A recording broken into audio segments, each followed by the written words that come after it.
प्यारे विद्यार्थियों, आज हम कुंवर नारायण की दूसरी कविता बात सीधी थी पर का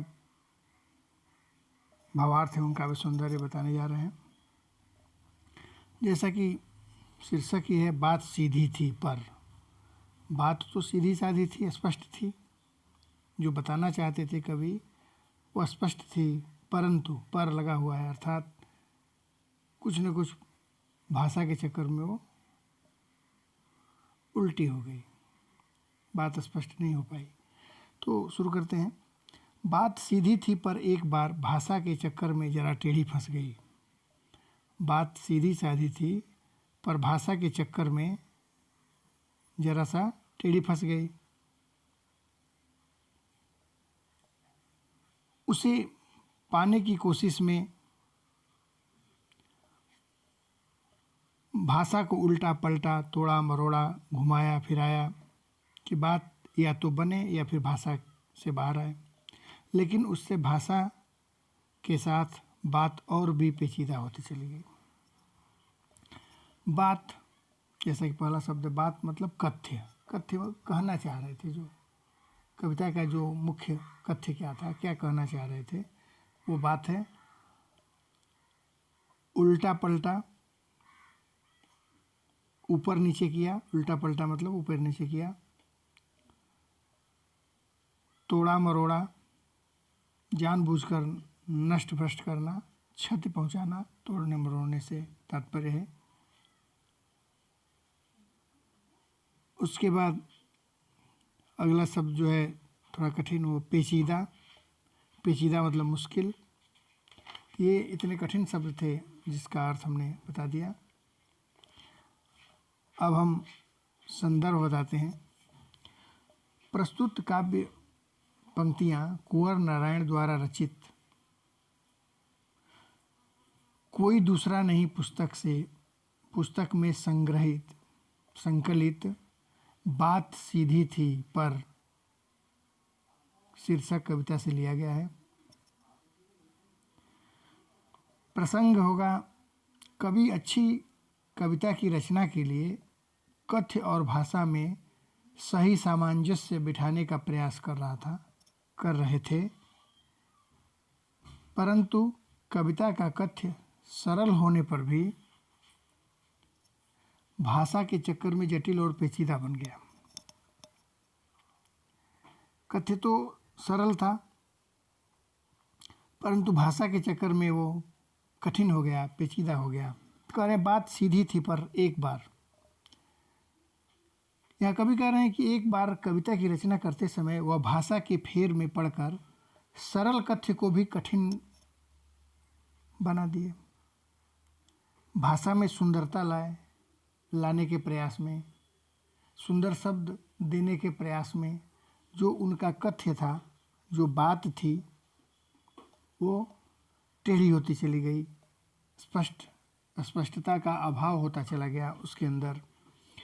उस कथ्य के अर्थ को व्यक्त करने के प्रयास में, जो कथ्य वो बताना चाह रहे थे कविता में, उसको स्पष्ट करने के कोशिश में, प्रयास में भाषा को उल्टा पलटा, तोड़े मरोड़े, परिवर्तित किए शब्दों को, उसे तोड़ा मरोड़ा।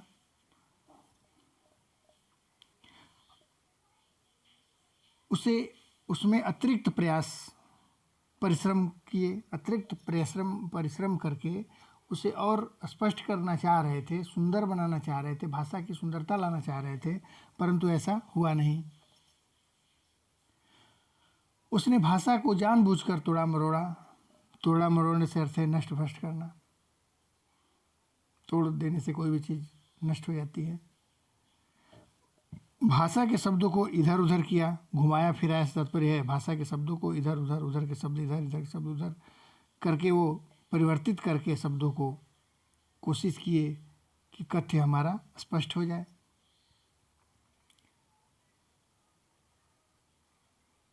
इच्छित बात जो वो बताना चाह रहे थे, उनकी जो इच्छा थी, जो बात स्पष्ट करना चाहते, जो कथ्य को स्पष्ट करने के लिए या तो बात स्पष्ट हो जाए कथ्य स्पष्ट हो जाए या फिर भाषा के चक्कर से बाहर निकले, कि बात बने या फिर भाषा से बाहर आ जाए। इसलिए उन शब्दों को तोड़े मरोड़े, इधर के शब्द उधर घुमाया फिराया, परिवर्तित किए शब्दों को, परंतु इस प्रयास में कविता की भाषा के साथ साथ कथ्य जो था उनका और कठिन होता चला गया। लेकिन भाषा के साथ साथ बात और भी पेचीदा, पेचीदा मतलब कठिन, और कठिन होती चली गई और उसमें कठिनता आती चली गई।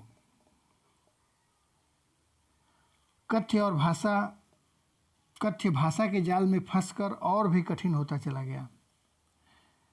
तो समरी इसका ये हुआ कि कवि जो कथ्य को बताना चाह रहे थे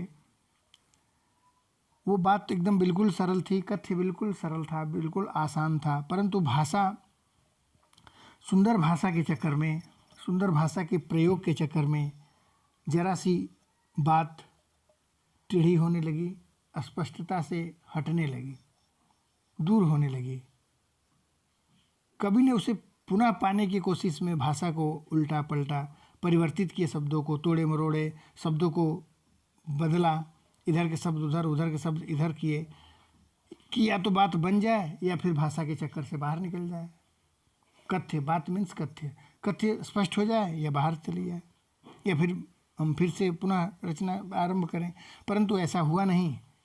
लेकिन इससे भाषा के साथ साथ बात और भी पेचीदा और क्रिटिकल होती चली गई, कठिन होती चली गई। तो ये भावार्थ रहा। काव्य सौंदर्य लिखने के लिए, जैसा कि मैं बताता आ रहा हूँ हमेशा से, बात सीधी थी पूरी कविता के लिए कुछ पॉइंट्स हैं जिसको आप लोग नोट्स करेंगे। ये बात सीधी थी पूरी कविता के लिए होगा। नंबर 1, कविता में कथ्य और भाषा के महत्व को स्पष्ट किया गया है। कविता में कथ्य, कथ्य मतलब कथन, जो कहना चाह रहे थे, और भाषा, भाषा के द्वारा ही हम कोई भी बात कह सकते हैं, उसके महत्व को स्पष्ट किया गया है। नंबर 1 पॉइंट है। नंबर 2, भाषा के कारण कथ्य के अर्थ का अनर्थ हो जाता है। अगर भाषा सही न हो तो जो बात हम कहने जा रहे हैं उसका अर्थ की जगह अनर्थ हो जाएगा। नंबर 3, काव्यांश अतुकांत है। ये जो बात सीधी थी कविता है वो अतुकांत है। भाषा, नंबर 4 पॉइंट पर है, भाषा सीधी, सरल और खड़ी बोली है। तो ये चारों पॉइंट्स बात सीधी थी पूरी कविता के लिए होगा। 5वां जो पॉइंट्स होगा इस कविता के लिए पर्टिकुलर होगा, इन पंक्तियों के लिए, उसमें है शब्द युग्म, उल्टा पलटा, तोड़ा मरोड़ा, घुमाया फिराया। ये शब्द युग्म है। नंबर 5 पॉइंट्स हो गए इसका, 5वां पॉइंट्स। 6ठा पॉइंट्स है मुहावरों का कुछ प्रयोग किया गया है। भाषा का चक्कर, भाषा के चक्कर यहाँ पर है नीचे।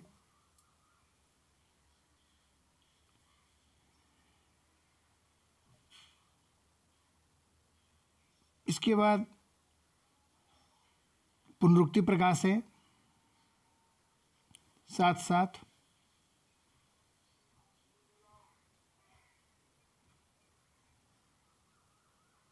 यहाँ पर है, साथ साथ, भाषा के साथ साथ पुनरुक्ति प्रकाश। तो इतने काव्य सौंदर्य लिखेंगे। टोटल 7 पॉइंट्स हो गया। अब हम अगली कविता को देखेंगे। अगली पंक्तियाँ हैं, सारी मुश्किलों को समझे बिना मैं पेच को खोलने के बजाय उसे बेहतर कसता चला जाएगा, क्योंकि इस करतब पर मुझे साफ सुनाई दे रही थी तमाशबीनों की शाबाशी, वाह वाह। आखिरकार वही हुआ जिसका मुझे डर था। बात की चूड़ी मर गई और वह भाषा में बेकार घूमने लगी। हार कर मैंने उसे कील की तरह उसी जगह ठोक दिया। तो इसमें मुश्किल का अर्थ कठिनाई ही होता है। धैर्य, धैर्य का अर्थ होगा धीरज, पेज खोलना, सहज और स्पष्ट करना, बेहतर, बुरी तरह,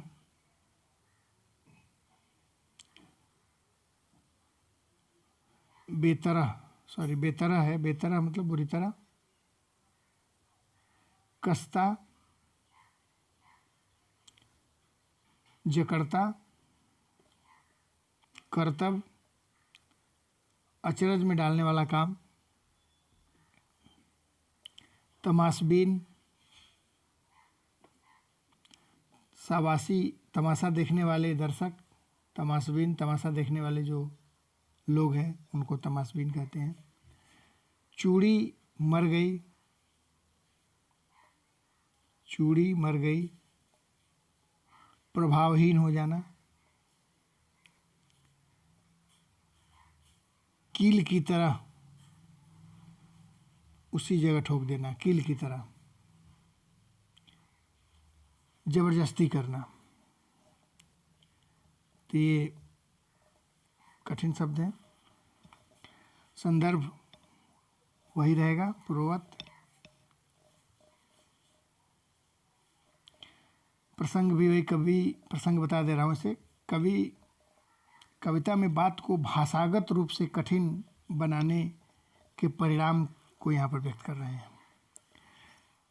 सारी मुश्किल को धैर्य से समझे बिना मैं पेज को खोलने के बजाय, कवि कह रहे हैं कि कविता का जो कथ्य था भाषा के चक्कर में पड़कर कठिन होता चला गया।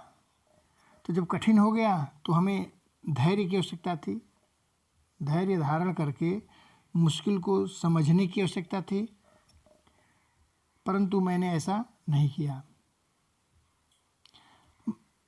धैर्य धारण करने से तात्पर्य है कि पेज, एग्जाम्पल यहाँ पर लिए हैं स्क्रू का, पेज का। जिस तरह से हम पेज को कसते हैं, हम कसते जाते हैं, हमारी कोशिश ये होती है कि बेहतर ढंग से कसा जाए, परंतु बेहतर करने के चक्कर में, अत्यधिक कसने के चक्कर में उस पेज की चूड़ी जो है मर जाती है और पेज फ्री हो जाता है, घूमने लगता है। कवि के साथ भी ऐसा ही हुआ। सुंदर शब्दों को कविता में जोड़कर चाह रहे थे कि जो कथ्य है वो स्पष्ट हो जाए, परंतु ऐसा हुआ नहीं। कवि को उसे धैर्य से समझना चाहिए था, किंतु उसने इसके विपरीत कार्य किया। धैर्य से कसने के बजाय, धैर्य धारण करने के बजाय, धैर्य से विषय को समझने के बजाय उसे और कसते जा रहे थे पेज की भांति, और अधिक कठिन शब्दों का प्रयोग करते जा रहे थे, नवीन शब्दों का प्रयोग करते जा रहे थे, भाषा का सब प्रयोग करते जा रहे थे, जिसकी वजह से कथ्य जो उनका था, जो कहना चाह रहे थे, जो कविता का मूल भाव था, वो भटकने लगा। कथ्य की कठिनाई को धैर्य से समझे बिना ही वह कथ्य को सहज और स्पष्ट करने के बजाय कथ्य को बुरी तरह भाषा में जकड़ता चला गया, क्योंकि बेहतर कसने जा रहे थे, वो उसे बेहतर कसता चाह रहा था, क्योंकि इस कर्तव्य पर मुझे साफ सुनाई दे रही थी तमाशाबीनों की, तमाशा देखने वाले लोग वाह वाह शाबाशी दे रहे थे। जैसे जैसे वो कठिन शब्दों का प्रयोग करते जा रहे थे, अपने कथ्य से भटकते जा रहे थे, कोशिश कर रहे थे कि कठिन शब्दों का प्रयोग हो, वैसे वैसे तमाशाबीन, शाबाशी और वाह वाह साफ सुनाई दे रहा था। स्पष्ट करने के बजाय कथ्य को बुरी तरह से भाषा में जकड़ता चला गया। कभी तमाशा देखने वाले दर्शक कथ्य को कठिन भाषा में अभिव्यक्त करने की प्रशंसा कर रहे थे, कठिन शब्दों में कथ्य को स्पष्ट करना चाह रहे थे, जिसको देख करके जो दर्शक थे वो शाबाशी दे रहे थे।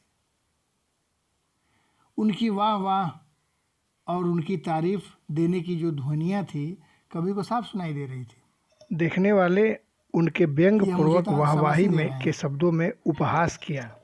इससे और उत्साहित होकर के, इससे और प्रेरित होकर के वो कथ्य को और चमत्कारपूर्ण भाषा का प्रयोग करके करते चले गए, और कथ्य और अधिक जटिल होता चला गया और कठिन होता चला गया।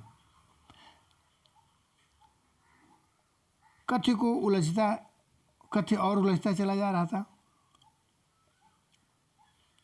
आखिरकार वही हुआ जिसका उन्हें डर था। मन में कहीं न कहीं स्क्रू कसते समय इस बात का भय रहता है कि कहीं उसकी चूड़ी मिस न कर जाए, वो स्क्रू फ्री न हो जाए। फिर भी हम उसे बेहतर कसने के चक्कर में घुमाते जाते हैं। कभी के साथ भी ऐसा ही हुआ। कभी को भी ऐसा लग रहा था कहीं अच्छे शब्दों के चक्कर में और सुंदर बनाने के चक्कर में, सुंदर भाषा का प्रयोग करने के चक्कर में कविता कहीं कथ्य से भटक न जाए। इस बात का उन्हें डर हो रहा था और आखिरकार वही हुआ। तो कवि कह रहे हैं कि अंत में वही हुआ जो उन्हें भय था। जबरदस्ती कठिन भाषा में बात कहने के कारण बात में कसावट नहीं आई, बात में कोई पकड़ ही नहीं थी। जो बताना चाह रहे थे वो बिल्कुल भिन्न होती चली जा रही थी। कथ्य जो था और कविता के जो भाव थे वो अपनी मूल कथ्य और मूल भाव से पूरी तरह से भटक गए, पूरी तरह से अर्थहीन हो गई कविता, कह सकते हैं। दूसरे शब्दों में भाषा में व्यर्थ ही चक्कर काटने लगी और भाषा में बेकार घूमने लगी। भाषा में ही वो बिना अर्थ के अनर्थ होकर के उसी में घूमने लगी। कथ्य समाप्त हो गया। तब कवि क्या किए, अंत में हार कर उसे कील की तरह उसी जगह ठोक दिया। अब जब कवि देखे पूरी तरह से स्क्रू फ्री हो गया है तो अब क्या किया जा सकता है। चूड़ी उसकी मर गई, अर्थात जो बात बताना चाह रहे थे, जो कथ्य वो स्पष्ट करना चाह रहे थे, वो कथ्य पूरी तरह से भाषा के पकड़ से बाहर हो गई, अर्थहीन कविता हो गई। तो फिर कवि ने उसी तरह से उस कविता को छोड़ दिया, अर्थात उस कील को उसी तरह से स्क्रू को कील की तरह ठोक दिया। अब कील की तरह ठोक तो दिए, पर अब कील में न तो स्क्रू की तरह पकड़ होती है न भाव होता है, अर्थात वो कविता तो बन गई पर अर्थहीन कविता हुई, जिसमें कठिन शब्दों का प्रयोग हुआ, भाव रहित कविता हो गई, कथ्य से अलग हो गई। इसलिए कवि यह संदेश दे रहे हैं कि काव्य रचना के लिए कठिन शब्दों का, सुंदर शब्दों का, सुंदर छंदों का, अलंकारों का की कोई आवश्यकता नहीं है। सुंदर छंद, अलंकार, सुंदर भाषा, इसकी आवश्यकता नहीं है। जो बात कवि बताना चाहता है, जो कथ्य स्पष्ट करना चाहता है, जो भाव स्पष्ट करना चाहता है, वो भाव सरल शब्दों में भी दी जा सकती है। तो इसके काव्य सौंदर्य को हम देखते हैं। तो जैसा कि हमने बताया था शुरू में ही, 4 पॉइंट्स जो उसमें हमने बताया था वो 4 पॉइंट्स इसमें भी रहेगा। 5वां पॉइंट्स इसमें अलग से है, अनुप्रास अलंकार है। जोर जबरदस्ती 2 बार जा है, तो 6 का अनुप्रास है। यहाँ पर विशेषण का प्रयोग किए हैं, बेहतर और बेकार। बेहतर और बेकार, ये बेहतर यहाँ पर है। फिर से हम एक बार दिखाते हैं, ये बेहतर,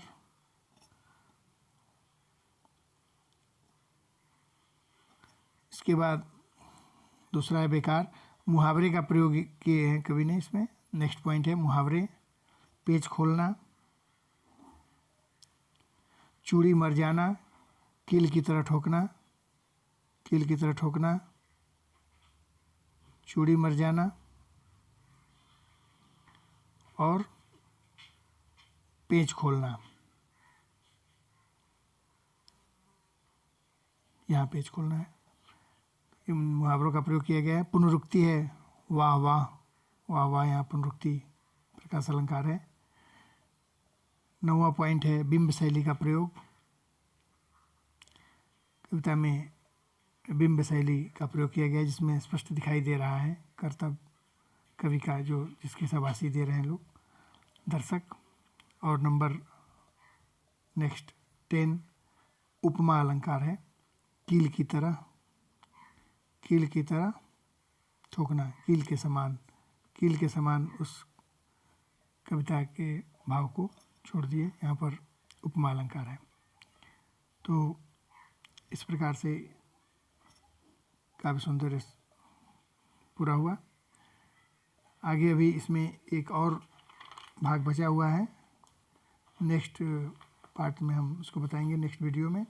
इसके साथ कुछ क्वेश्चन है, प्रश्न है, जो बिंब और उसकी विशेषता, बिंब और मुहावरा है उसका विशेषता के साथ जुड़ना है, इसको उसी के साथ अटैच कर लेंगे नेक्स्ट वीडियो में। अगर किसी भी तरह की प्रॉब्लम हो, समझने में दिक्कत हुआ हो, किसी भी तरह की परेशानी, तो पर्सनल नंबर पर कॉल कर सकते हैं या कमेंट में लिख सकते हो।